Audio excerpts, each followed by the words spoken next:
All right, hello class. Welcome to week 3. Uh, it's been we're starting to pick up some steam here, and that's a good thing. It's a good thing. So we're going to do as we always do. I'm going to go over the home page. We'll go over the assignments, and then I'll go over the topic for this week. So I sent out the email that everything was live yesterday. I want to make sure that I maintain that routine. It wasn't as early as I wanted, but it got maintained. So that's the most important thing. So let me go ahead and start to share my screen here, and we'll go over today's lesson, this week's lesson. When you land on the home page, it'll take you to the lessons for this week. And your to-dos this week is the discussion and assignment. We'll go over all that. I don't think there's anything new here to report so far on the home page. So just walk you through. Today this week we're going to be talking about target market and modes of entry. Yeah, I'll write that up here. Target market and modes of entry. So with that said, the target market modes of entry topic we'll be discussing a little later on. We'll help explain the key factors in selecting global markets, strategies, and then modes of entry, also known as Incoterms. Okay, that's about it for that.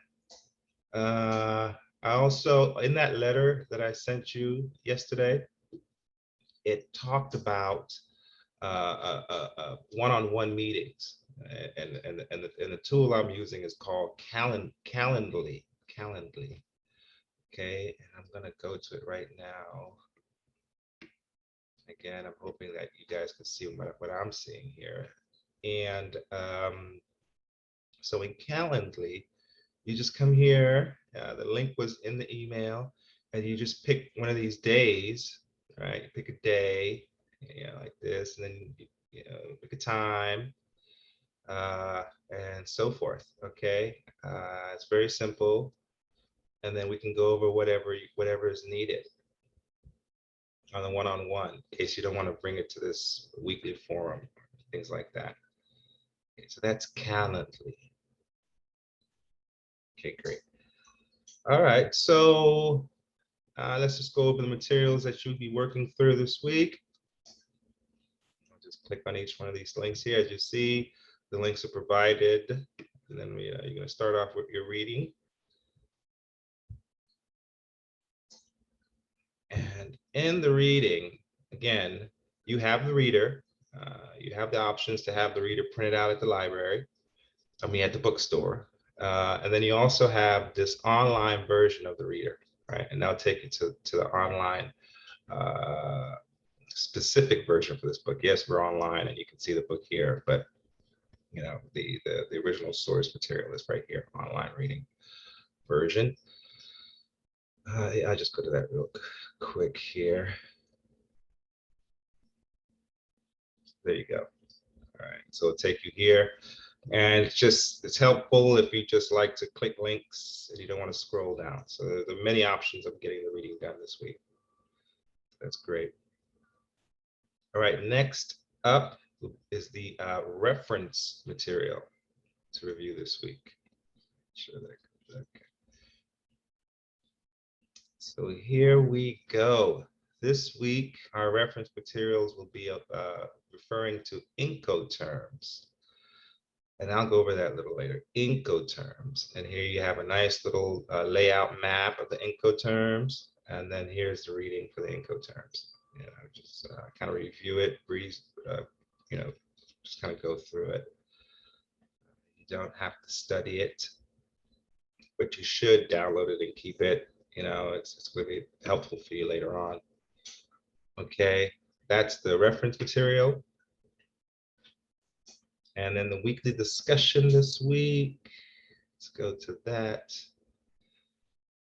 And again, so the weekly discussion I'm going to change this a little bit here and make it more uniform with the other discussions that you guys have been seeing. But the prompts are the same. So you had the assignment, country, and industry of interest, and now you're just going to tell everybody what they were so that we can all chime in. And then the assignment for this week, again, this one you're going to send to me. And basically, this is a culmination of the previous weeks, right? So we've gone over comparative and absolute advantage, and then we talked about regional trade blocks. So here, now that you have your country and your industry of interest, this will help you kind of dive deeper into the benefits that that country holds in terms of land, labor, capital, endowment, and entrepreneurial environment. And then you'll go ahead and identify that, name it an absolute or comparative advantage. And then the regular stuff counts. And then again, keep it in MLA format. And you just make sure that you watch your sightings. You know, I know sometimes it would seem kind of straightforward to just get a piece of information and just say, yeah, here's a piece of information that I'm referencing. But if you don't reference it correctly, there's a software in this canvas that's called Turnitin, and it shows plagiarism warnings. So it gives you a score. And you know, outside of presentation, plagiarism is the other huge thing that will ruin your argument, right? Huge factor that will ruin your argument.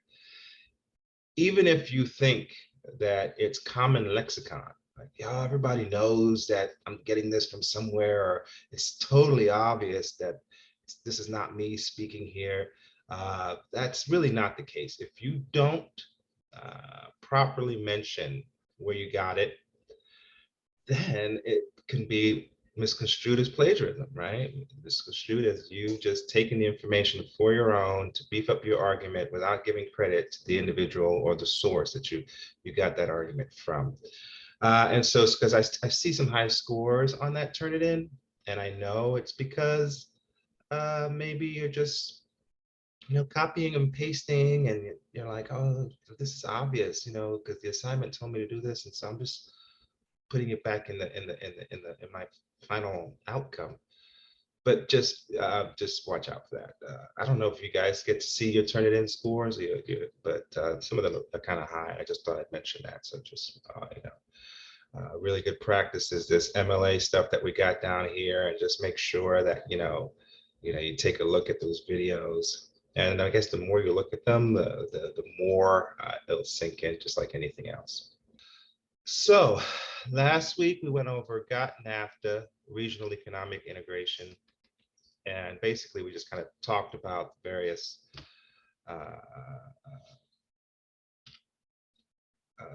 trade agreements, right? And it was great. I saw some of the assignments, most of the assignments. I think I saw all the assignments. You guys are did your diligence, and you located areas that have preferential agreements, understanding that later on that it does count, and so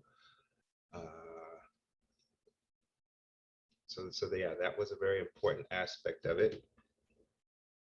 Okay, next up, we talked about the levels of today's not the best day here. Okay.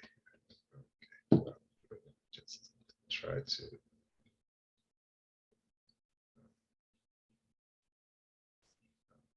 Disconnected. I hope you can still hear me.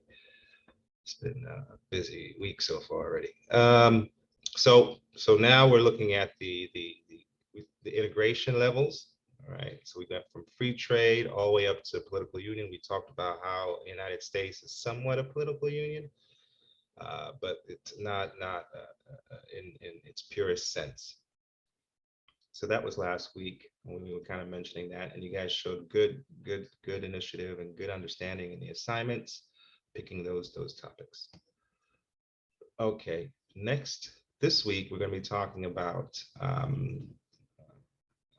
entering into markets, right? And so that's why this project is designed so that throughout the whole course, the capstone, you slowly start to build upon these things. So prior to that, we were looking at, just choosing the country and just choosing the industry, and the discussions were leading us into that end.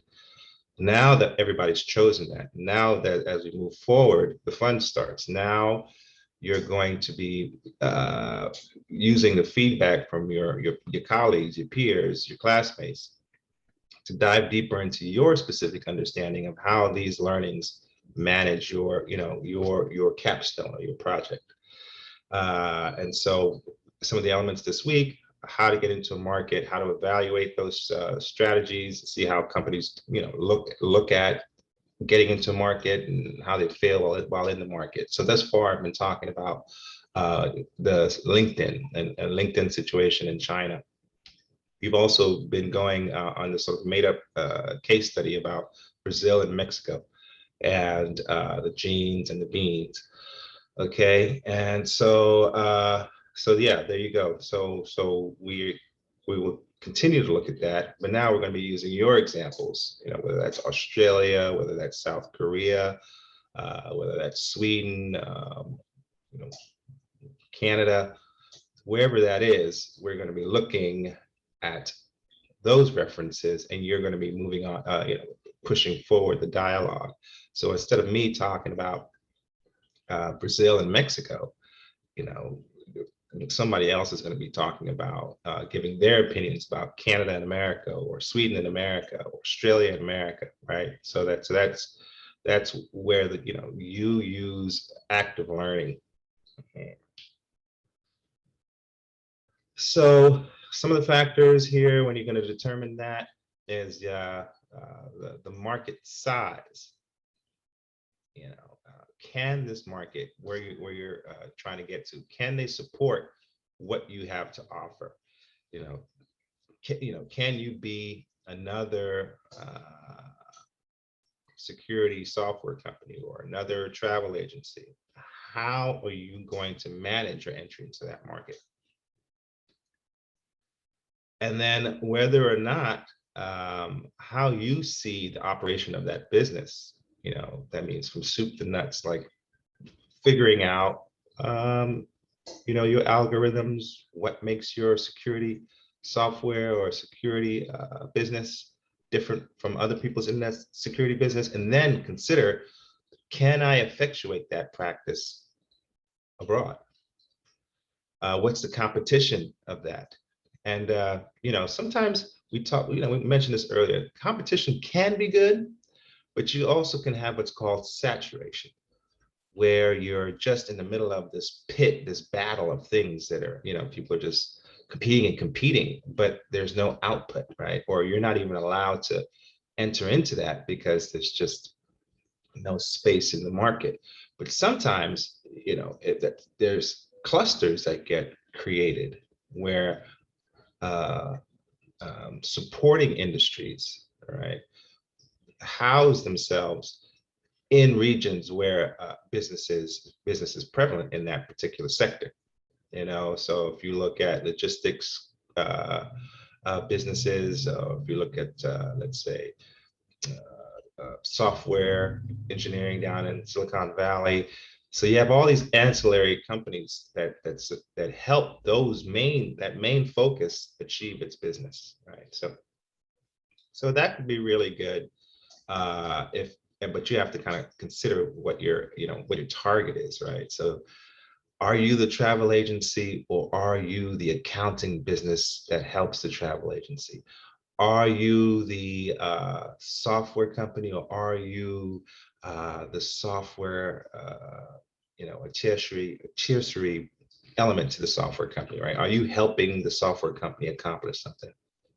These are some of the strategies you have to look at when you look at the competitive environment.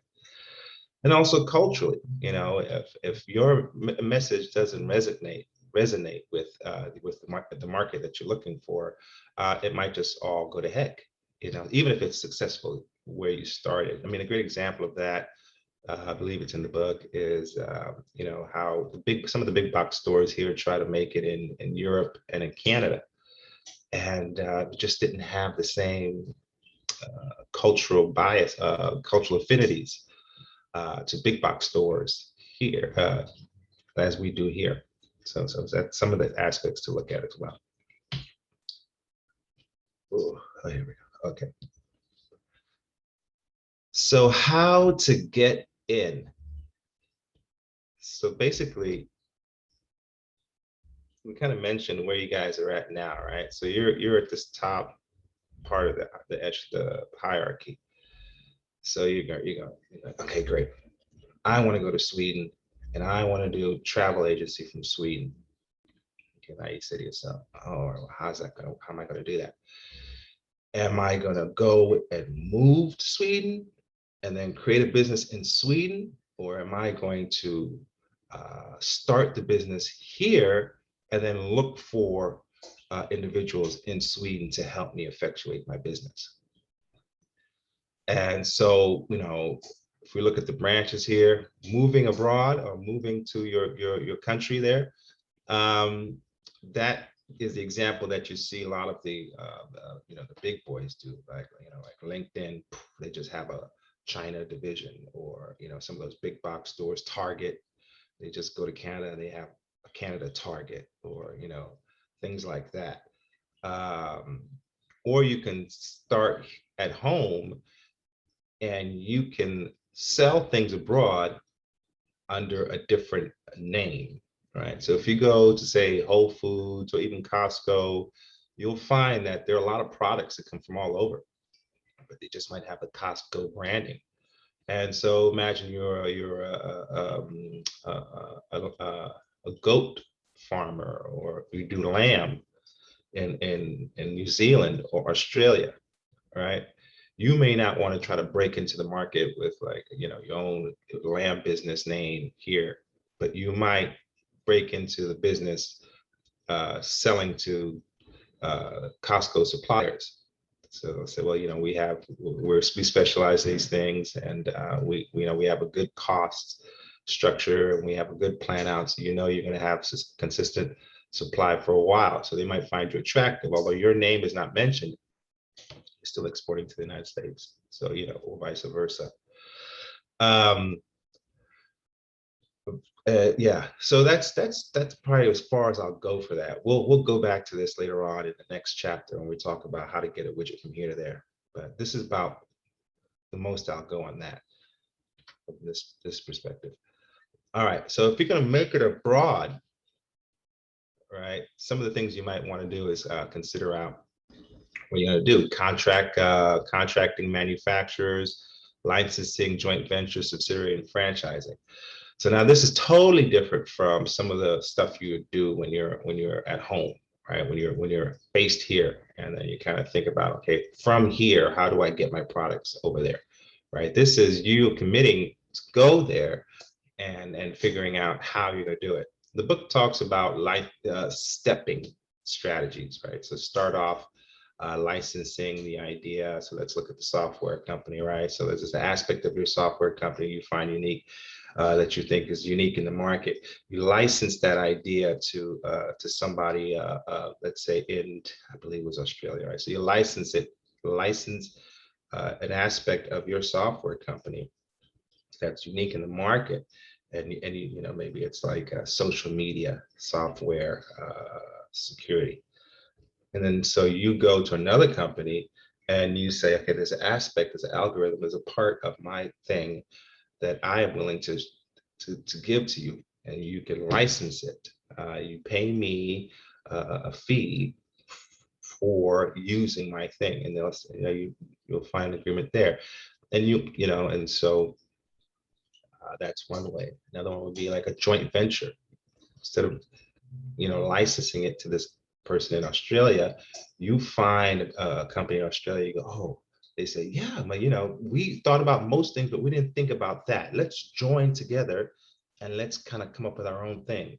So how you have like Procter and Gamble, or these different hyphenated names. Well, you might become a hyphenated name.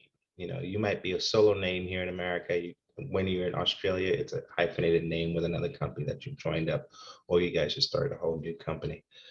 Franchising, is kind of the big boys, but so franchising, you have an established commodity or service, and then you just offer people opportunities to buy into your structure at different locations. There's great examples of franchising in India. I think India, if you want to just see how um, individuals franchised, individual companies franchised their businesses in India and what were successful and what failed. I mean, I'll see if I can find some videos or documents on that, but it's a really good study as to how to enter into a market and how to kind of look at what the domestic market is asking you. And even though you're coming from abroad or you're foreign, if you, bend and adapt and modify to the domestic market, you'll have a better entry instead of trying to just force your way in and force their palates and things like that, which just, or their shopping habits or their recreational habits that just might not work. Okay, a subsidiary, you can have somebody that's a subsidiary to you, and um, and you're their parent company, or vice versa. And it's different from franchising. There's a hierarchical relationship, direct hierarchical relationship, as opposed to sort of a lateral kingship relationship where you have a franchise, you own that franchise, yet you pay a certain amount to the parent organization or to the supporting organization to benefit from all their structures that they've been put in place for success. So if you have a Domino's or a KFC or a McDonald's, they have a whole system that they put in place in terms of supply chain, how to get the meat, how to portion ration the meat, how to save the meat, the flavors, what is the KFC special sauce and things like this. And so that's the benefit you get from that. Whereas subsidiary, the benefit you get there is that you have a parent that oversees you directly.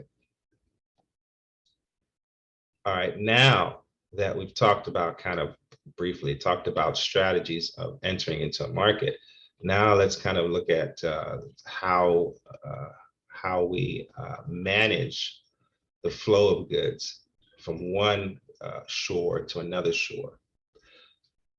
I'm trying to think of any hard goods that I remember. I think most of you guys are looking at services. Um, but let's take the travel agency. Even though that's a service, you are moving some hard goods, which are the humans, right? And so um, at some point, there's a risk as to when you hold liability of these humans and when, let's say, somebody on the other side has that liability. So let's say the travel agency, right? And so the person says, I want to do travel agencies from Sweden to America. All right. Now you think it's a good idea because you think, okay, people in Sweden, they have a similar culture, they want to come here. Everybody knows San Francisco. They might want to go to Beverly Hills. This would be great. I will curate people visiting California and these specific locations, Yellowstone, things like that. All right, now outside, now you have to kind of understand that, okay, yeah, nobody knows you in Sweden, and you can't just put up a website that says, come to California, right? People don't want to give up their hard saved money to somebody that they don't know to come to California. So you go, okay, well, I got to find a partner in Sweden, and then I have to have my specific niche. So I'm going to let's say, have educational travel or outdoor travel. We're going to do outdoor travel, and we're going to focus on these hikes. And you find somebody that does that on that side. We figure, okay, we're going to partner up because this person that has affiliates, he knows he has a partner or she has a partner in New York, another one in Utah, another one in Florida. You're gonna partner up. You're going to be the California leg, and you're going to do you guys doing adventure travels, hiking, fishing, camping, that kind of stuff. And so now the person over there has a reputation. And so as a partner, they're going to be able to, attract, or their pipeline of clients for you.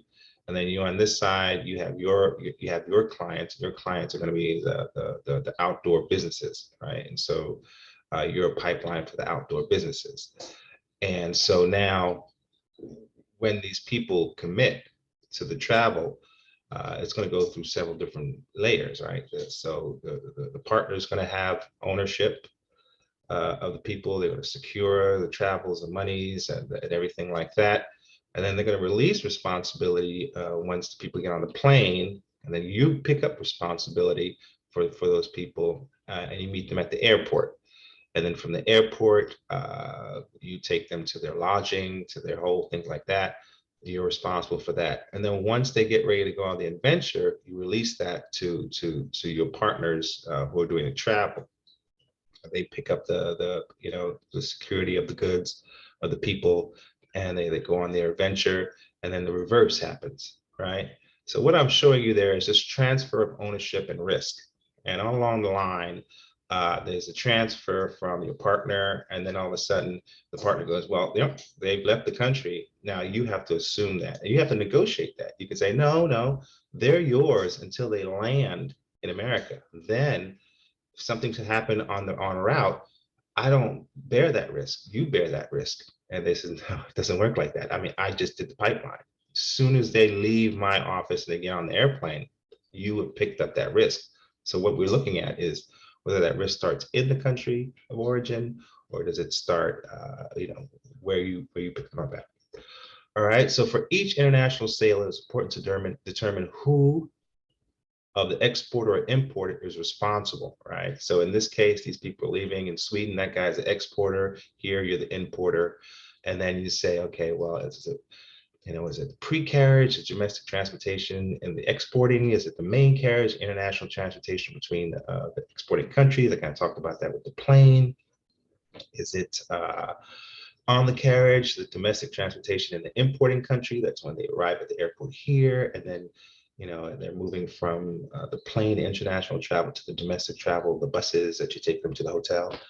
There's is a risk international and the customs clearing. And when they get here, is there any situations in terms of, oh, this person didn't know that they couldn't bring fruit into the country, and then they brought the fruit in because they could take it from Sweden, but they can't bring it in here. So now you have half your group, they're in customs, and you got to get them out of customs, and so all that, you bear the responsibility. It's not that hard, but you just got to think about it.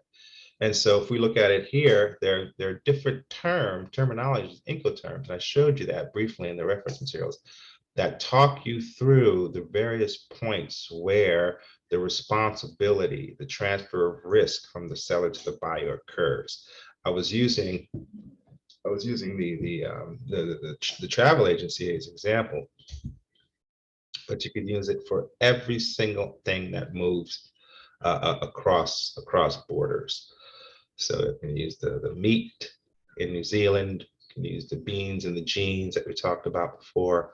They all will have this notion of transfer of risk from the seller to the buyer, or from the exporter to the importer. Okay, and so that's what we'll talk about in the chapters this week. And then lastly, I'm getting you familiar with these reference points, where you go to look at how you selected your country and how you selected it, because there was an explained, described region of trade. So that's, we're going to be using these sort of standard research tools to help with every step of the way.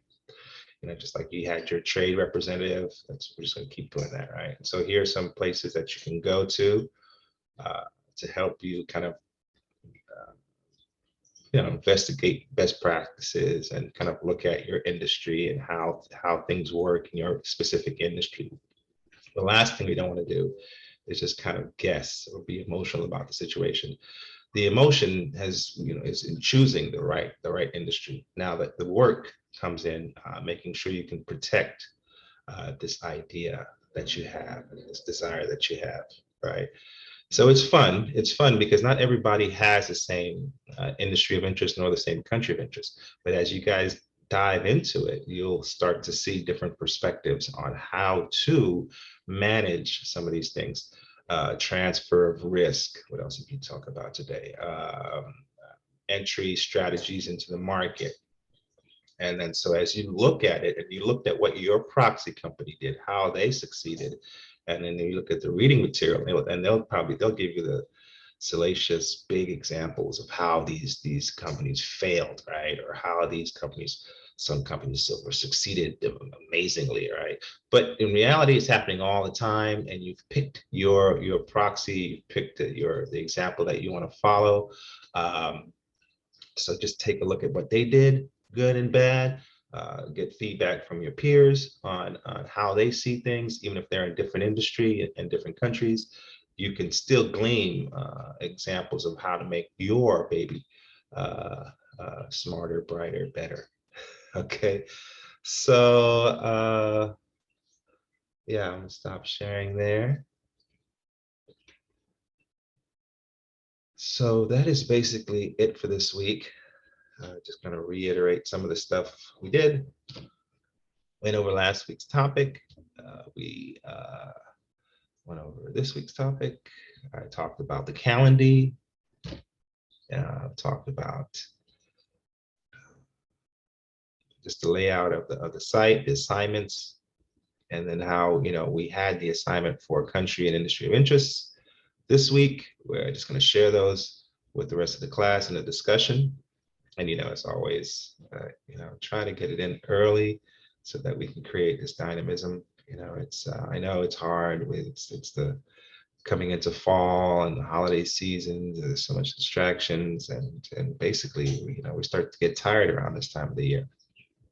But it really does benefit the class to get those things in early, so we can start to see how we head down this road together, and not try to cram everything at the last minute where you're you're just pulling ideas out of nowhere, and they're not grounded in anything. So the sooner you can do it, the stronger your argument will be, the better the practice will be for whatever you want to do in this space. Okay, have a wonderful week, guys. It's always a pleasure.